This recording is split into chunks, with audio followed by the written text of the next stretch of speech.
नमस्कार. तेजन्स हाऊसमध्ये तुम्हा सगळ्यांचं मनापासून स्वागत. आज मी खूप दिवसांनी लापसीचा प्रसाद खाल्ला, पण त्याने काही मन भरलं नाही, म्हणून येताना लापसीचे गहू घेऊन आले. याला आमच्याकडे गव्हाच्या कण्या असं म्हणतात. हिंदीमध्ये दलिया म्हणतात. तुमच्याकडे याला काय म्हणतात मला कमेंट करून सांगा बरं. इथे मी गव्हाच्या कण्या 1 वाटी एवढा घेते. आम्ही घरात 4 माणसं आहोत. सगळ्यांना 1-1 वाटी लापसी आली होती आणि तरी पण कढईत अजून 1 वाटी शिल्लक होती. म्हणजेच 1 वाटी गव्हाच्या कण्यांमध्ये 5 वाटी लापसी सहज होते. आता लापसीसाठी लागणारे साहित्य. इथे मी काजू व ओले खोबऱ्याचे तुकडे घेतले आहेत. त्याचबरोबर 1 चमचा खसखस व बडीशोप घेतली आणि 2 वेलची खलबत्त्यात ठेचून घेतली आहे.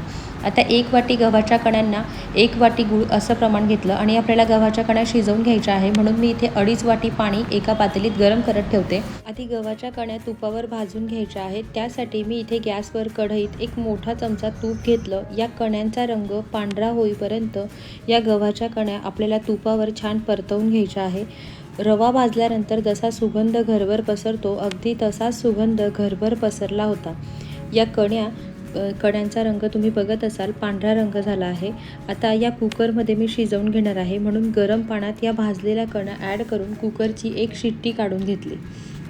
इथे आपल्या गव्हाच्या कण्या शिजतात तोवर मी एका पातेलीत पाऊण वाटी पाणी, त्यात 1 वाटी गूळ, जो आपण सुरुवातीला घेतला होता तो गूळ ॲड करायचा.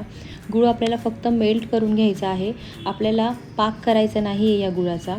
आता जी कढई आपण घेतली होती कण्या परतवून घेण्यासाठी, त्याच कढईत मी 1 चमचा अजून तूप ॲड केलं, म्हणजे टोटल आपल्याला 2 चमचे तूप लागतं.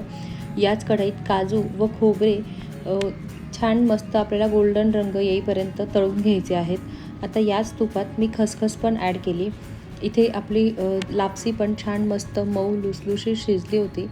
आता ही खसखस तुपावर आपल्याला भाजून घ्यायची आणि यात जी आपण लापसी करून घेतली आहे ती पण तुपावर छान परतवून घ्यायची.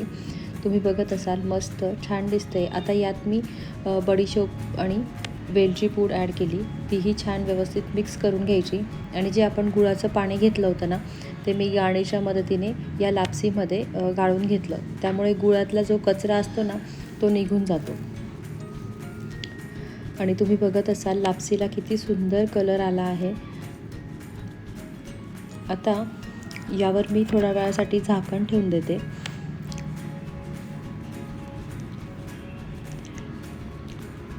वाह, किती छान कलर आला आहे लापसीला. आता यात आपण काजू व खोबऱ्याचे तुकडे ते ॲड करायचे आणि परत एकदा लापसी मिक्स करून घ्यायची.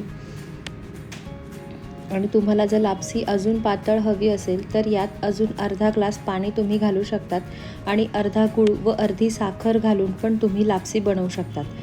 तुम्ही पण तुमच्या घरी ही रेसिपी नक्की ट्राय करून बघा आणि हो, चॅनलला सबस्क्राईब करायला विसरू नका. मी तुम्हाला एक बाईट टेस्ट करून दाखवते. वाह, खूपच छान झाली होती. अगदी मंदिरातल्या प्रसादाच्या लापसीसारखीच झाली होती. चला तर मग पुन्हा भेटूया. बाय.